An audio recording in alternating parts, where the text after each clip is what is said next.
Mazmur 31 ayat yang ke-16. Mazmur 31 ayat yang ke-16.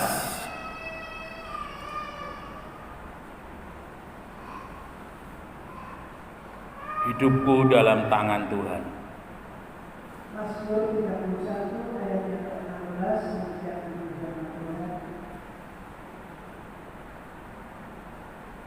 Buatlah wajahmu bercahaya atasnya Bu, yang apa? Yang 15. Masa hidupku ada dalam tanganmu. Ya, terima kasih. Masa hidupku ada dalam tanganmu.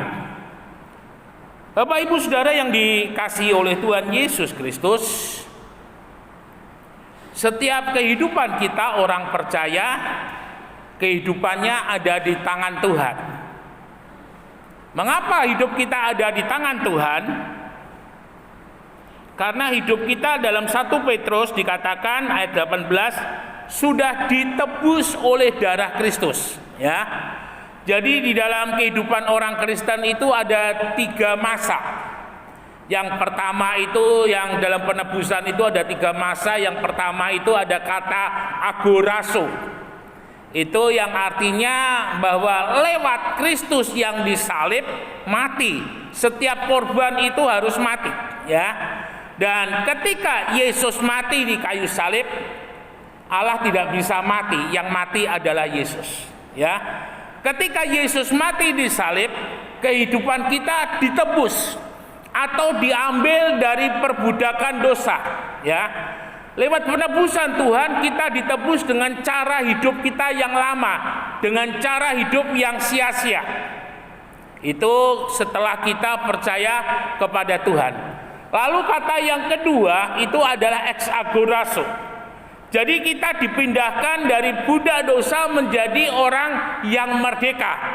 Sehingga ketika Yesus mengatakan tetelestai, sudah selesai, sudah genap, tirai bait Allah itu terbelah menjadi 2. Tidak ada lagi pemisah antara kehidupan daripada orang-orang yang percaya kepada Tuhan dengan Allah. Tidak ada lagi yang merintangi dia datang kepada Allah. Tidak ada lagi yang menutupi dia datang kepada Allah. Sehingga bagi orang percaya, dimanapun dia berada dalam keadaan apapun, dia bisa berdoa dan doanya pasti didengar oleh Tuhan, ya. Itu yang harus kita pahami. Lalu kemudian yang ketiga yaitu kata lutro. Jadi setelah kita diambil oleh Tuhan, maka kehidupan kita akan menikmati yang namanya kasih karunia berkat yang daripada Tuhan. Itu disebut dengan lutro, ya. Jadi apa yang ada di dalam Tuhan itu akan menjadi kepunyaanku. Nah, Bapak Ibu Saudara, sebelum saya sampai lebih jauh, tahun ini bagi yang merayakan Imlek itu disebut dengan tahun naga kayu, ya. Tahun naga kayu. Dan konon ya, karena untuk masa depan itu ada yang namanya ramalan, ada yang namanya nubuatan, ada yang namanya janji. Yang namanya ramalan itu bisa ya, bisa tidak, bisa terjadi, bisa tidak, ya. Sehebat-hebatnya seseorang itu dikatakan dia mampu menerawang, mampu melihat situasi dan kondisi yang akan terjadi di depan.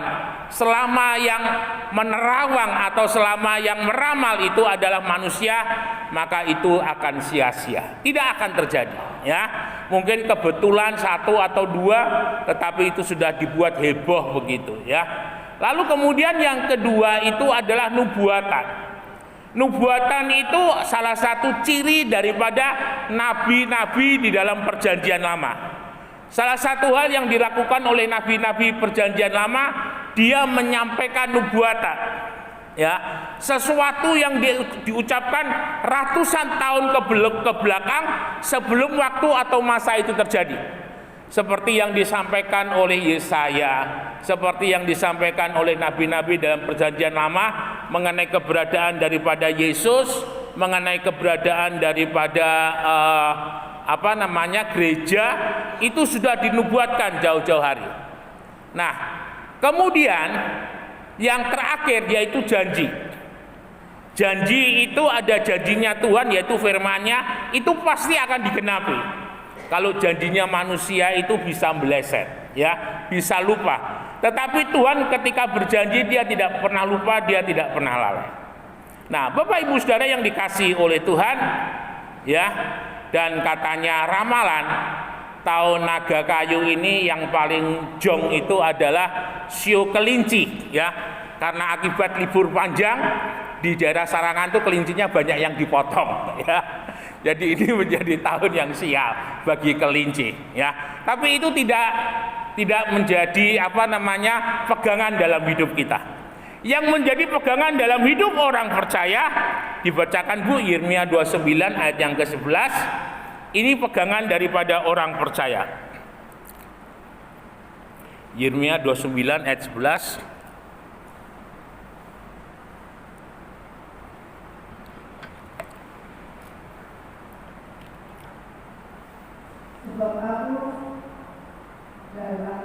Sebab aku ingin mengetahui rancangan apa yang ada padamu mengenai kamu.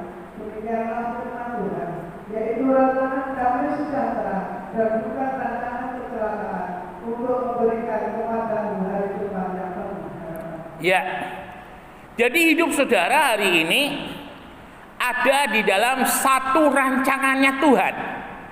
Dan rancangan itu bukan rancangan kecelakaan, tetapi rancangan itu adalah rancangan damai sejahtera yang membawa kepada masa depan yang penuh pengharapan. Enggak peduli apakah saat ini saudara sedang mengalami pergumulan, apakah saudara lagi mengalami masalah dan persoalan atau sakit penyakit, ingat baik-baik, kenyataan itu berbeda berbanding tidak selaras dengan yang namanya kebenaran. Yang kita pegang itu adalah kebenaran firman Allah. Meskipun kenyataannya hari ini saudara ada banyak pergumulan, ada banyak masalah dan persoalan, tapi ingat baik-baik bahwa rancangan hidup orang percaya itu adalah rancangan damai sejahtera yang membawa kepada masa depan yang penuh pengharapan. Dalam ayat ini kita diajar bahwa dalam setiap kehidupan kita orang percaya, dalam segala kondisi, dalam segala keadaan, kita tetap harus percaya bahwa itu adalah rancangan damai sejahtera, ya. Dengan kata lain, dalam kesulitan, dalam kesukaran, dalam masalah dan persoalan, kita harus tetap percaya bahwa itu adalah sebuah proses di mana masa depan yang penuh pengharapan itu disiapkan oleh Tuhan dalam hidup kita. Kalau kita lihat di dalam kehidupan daripada Yusuf, itu ada masa-masa yang secara manusiawi orang boleh melihatnya itu sebagai rancangan kecelakaan. Manusia melihatnya itu sebagai rancangan kegagalan. Bagaimana tidak? Yusuf dijual oleh saudara-saudaranya, dibuang di sumur, lalu kemudian diambil dan dijual sebagai seorang budak. Saudara bisa bayangkan ketika seseorang itu menjadi budak, semua hak-hak yang ada di dalam hidupnya itu diambil semua, ya. Dan itu membuat seorang budak itu dia tidak lebih daripada binatang. Konon orang-orang Eropa seperti Spanyol, Portugis yang menjelajah di dunia, ketika dia membawa orang-orang Afrika, ketika dia membawa orang-orang Indian yang ada di Amerika, kemudian dijadikan budak dibawa ke Eropa, konon mereka diperlakukan seperti binatang, ya. Mereka diperlakukan sangat tidak manusiawi, dan itu sejarah mencatat. Dan kita tahu Yusuf mengalami hal yang demikian ketika dia ketika dijual kepada penjual budak. Dia dibawa ke Mesir karena di sana ada pasar budak. Yusuf dipertontonkan untuk dijual. Nah, Bapak Ibu Saudara, orang melihat bahwa Yusuf tidak mempunyai pengharapan. Orang melihat Yusuf tidak punya masa depan. Menlu Amerika kalau tidak salah, Rex Condoleezza itu kalau tidak salah, zamannya Presiden Clinton. Dia katakan, karena dia adalah anaknya seorang hamba Tuhan, dia orang kulit hitam, orang negro. Dia katakan, dulu saya ini adalah keturunan daripada bangsa Buddha. Pendeta Martin Luther King yang sejaman dengan John F. Kennedy mengatakan, akan tiba pada satu masa anak-anak orang kulit putih akan bersama-sama makan dengan anak-anak orang kulit hitam. Dan itu adalah semangat kebebasan yang dikumandangkan oleh orang-orang kulit hitam, dan hari-hari ini semuanya sudah terjadi. Nah, Bapak Ibu Saudara, pada masa itu kalau boleh saya katakan Yusuf mengalami masa yang paling gelap di dalam hidupnya. Tetapi kita melihat Yusuf adalah tipikal orang yang tidak mudah patah semangat. Dia yang selalu percaya bahwa hidupnya akan sampai kepada masa depan yang penuh pengharapan. Sikap hidup orang percaya itu bukan dipengaruhi oleh keadaan, tetapi sikap hidup orang percaya itu dipengaruhi oleh imannya. Ya, sesulit sesukar apapun yang saudara hadapi hari ini, ketika saudara beriman, maka iman itu yang akan membawa saudara berhasil melewati masalah, melewati persoalan. Kalau kita mau mengingat pengalaman bangsa Israel ketika keluar dari Mesir, Tuhan sudah merancangkan, Tuhan sudah menuntun mereka kepada jalan yang kalau boleh saya katakan secara manusiawi banyak masalah. Tapi ingat baik-baik ketika kita baca dalam kitab Keluaran, bagaimana ketika bangsa Israel menghadapi masalah dan persoalan itu, Tuhan juga sudah menyediakan jawaban di belakangnya. Tinggal bagaimana respon kita ketika masalah dan persoalan sakit penyakit itu terjadi dalam hidup ini. Saudara-saudara sekalian yang dikasihi oleh Tuhan, janganlah iman percaya pengharapan kita dipengaruhi oleh masalah dan persoalan. Karena kita harus sadar, Yesus hadir. Dia kaya rela jadi miskin supaya lewat kemiskinannya kita diperkaya. Yesus hadir sebagai tabib. Yesus hadir sebagai jawaban. Yesus hadir sebagai penolong di dalam kehidupan kita. Ini yang harus kita imani. Jadi ingat baik-baik, ketika hari ini saudara menghadapi masalah dan persoalan, teruslah dekat dengan Tuhan. Jangan jauh daripada Tuhan, ya.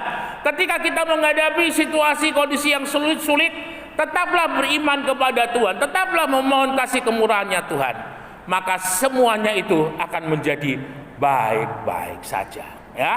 Ini yang harus kita perhatikan dengan sungguh. Nah, saudara-saudara yang dikasihi oleh Tuhan, lalu kita mau melihat yang berikutnya, bagaimana Tuhan menyertai dalam kehidupan daripada orang percaya. Bangsa Israel ketika keluar dari Mesir, Tuhan menyertai mereka melalui tiang awan dan tiang api. Ketika tiang api berhenti, tiang awan berhenti, mereka berhenti di tempat itu. Ketika tiang awan, tiang api berjalan, mereka berjalan.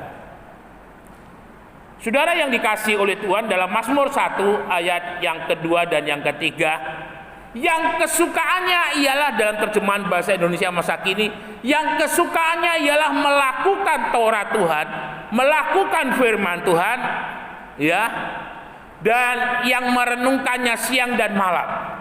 Maka di sana dikatakan dia akan menikmati apa saja yang dikerjakannya, diberkati atau dibuat berhasil.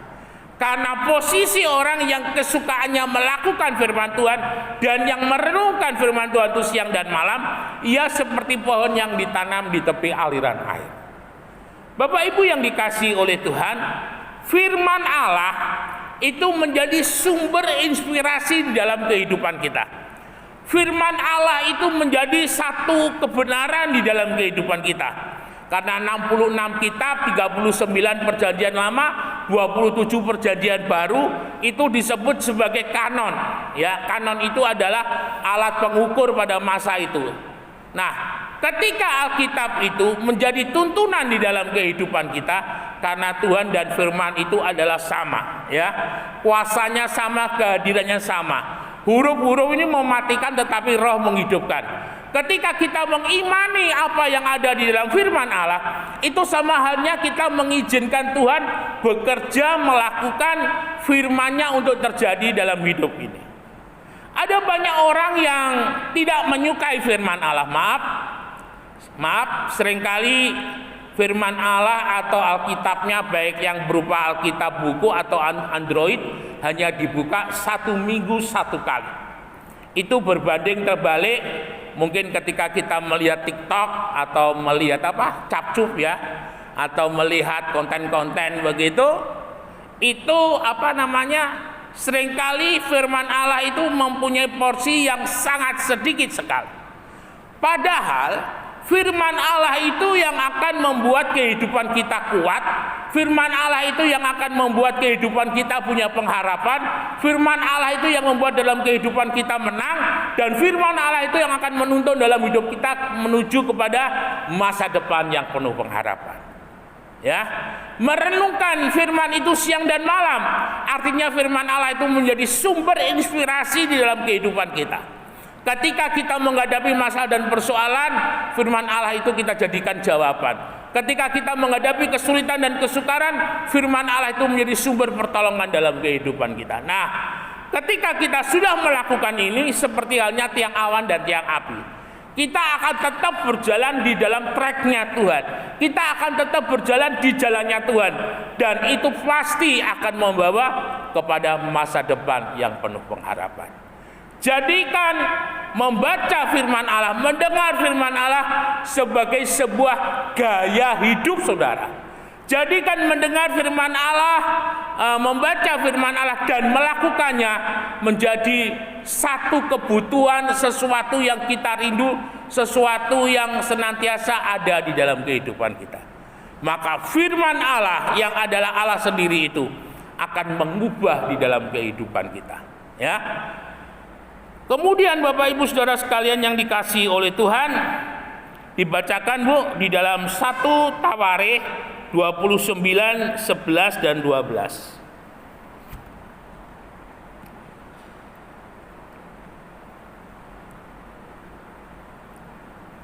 1 Tawarikh 29 ayat yang ke-11 dan 12.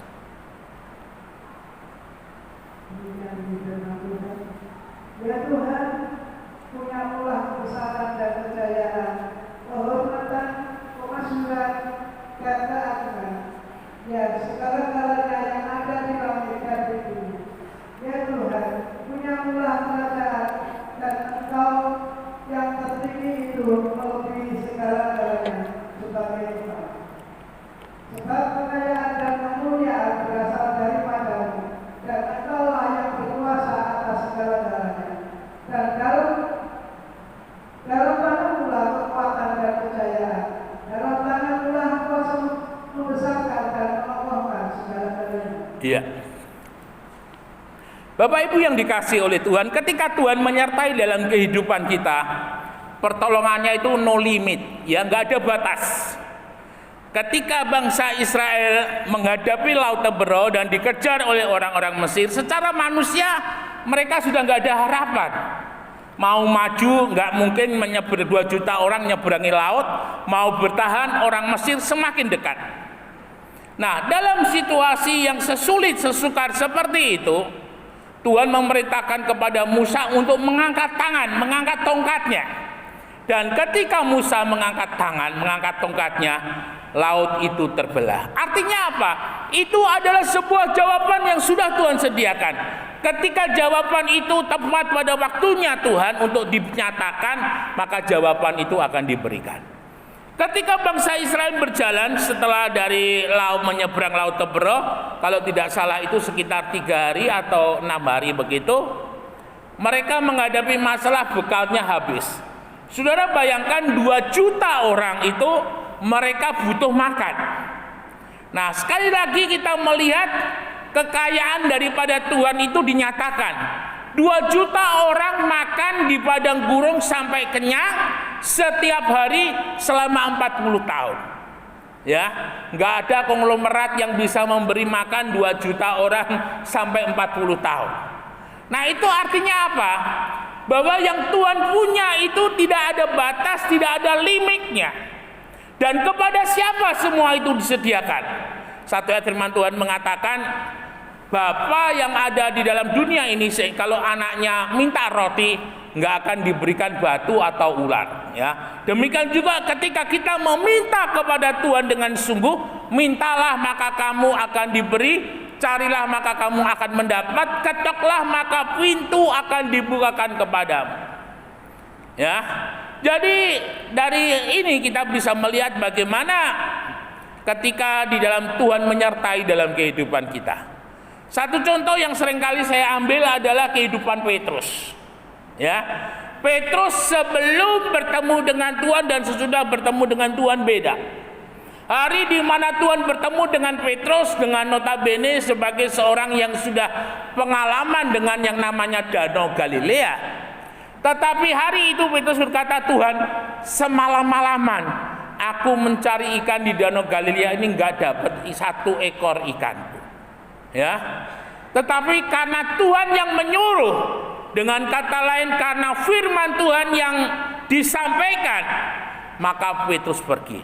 Petrus menurut apa yang dikatakan oleh firman. Dia tidak berada di tempat yang pinggir, tetapi dia berada di tempat yang dalam. Kalau waktu itu mungkin sekitar jam 9, jam 10 itu berat ya, karena anginnya itu ke pinggir. Jadi Petrus harus betul-betul mendayung dengan sekuat tenaga supaya perahunya itu sampai di tempat yang dalam. Dan apa yang terjadi? Ketika Petrus bekerja bersama-sama dengan Tuhan, ikan yang didapatnya itu membuat perahunya hampir tenggelam. Artinya apa? Artinya ketika Tuhan yang menuntun dalam kehidupan kita, Tuhan akan memerintahkan berkat itu turun atas kehidupan kita. Dan Petrus boleh melihat bagaimana ikan-ikan yang semalam-malaman diubek-ubek nggak ketemu sama Petrus. Tetapi ketika Tuhan yang menyuruh, ketika Tuhan perintahkan, ikan-ikan itu semuanya masuk di jalannya Petrus. Saudara-saudara sekalian yang dikasihi oleh Tuhan Yesus Kristus, tahun 2024 ini baru kurang lebih 1,5 bulan ya kita jalani. Masih panjang. Kita nggak tahu akhir daripada 2024 kondisi kita seperti apa. Akhir daripada tahun 2024 nanti keadaan kita lebih baik atau lebih buruk, kita tidak tahu. Tetapi pagi hari ini firman Tuhan mengatakan bahwa dalam hidup orang percaya Tuhan sudah menyiapkan rancangan masa depan yang penuh dengan pengharapan. Tuhan sudah menyiapkan rancangan tanah perjanjian untuk kehidupan kita. Tuhan sudah merancangkan satu kesuksesan, satu keberhasilan. Tapi ingat baik-baik, kita harus berjalan hidup menurut firman Allah. Firman Allah tidak hanya kita dengar, tetapi kita akan lakukan. Ya, saya yakin dan percaya menutup tahun 2024 nanti bulan Desember, tutup buku, kita boleh melihat Allah. Sekarang aku tahu, kita boleh katakan nanti tahun 2024 bulan Desember ya. Sekarang aku tahu bahwa Allah turut bekerja untuk mendatangkan kebaikan. Karena aku dalam segala hal yang aku kerjakan, karena aku mengasihi Tuhan. Ya, ini yang harus terjadi, yang harus kita lakukan dalam hidup ini. Teruslah hidup dalam kebenaran firman Allah. Teruslah hidup mengasihi Tuhan. Janjinya ya dan amin untuk kita. Beri kemuliaan bagi Tuhan. Sama-sama kita bangkit berdiri, kita naikkan ucapan syukur di hadapan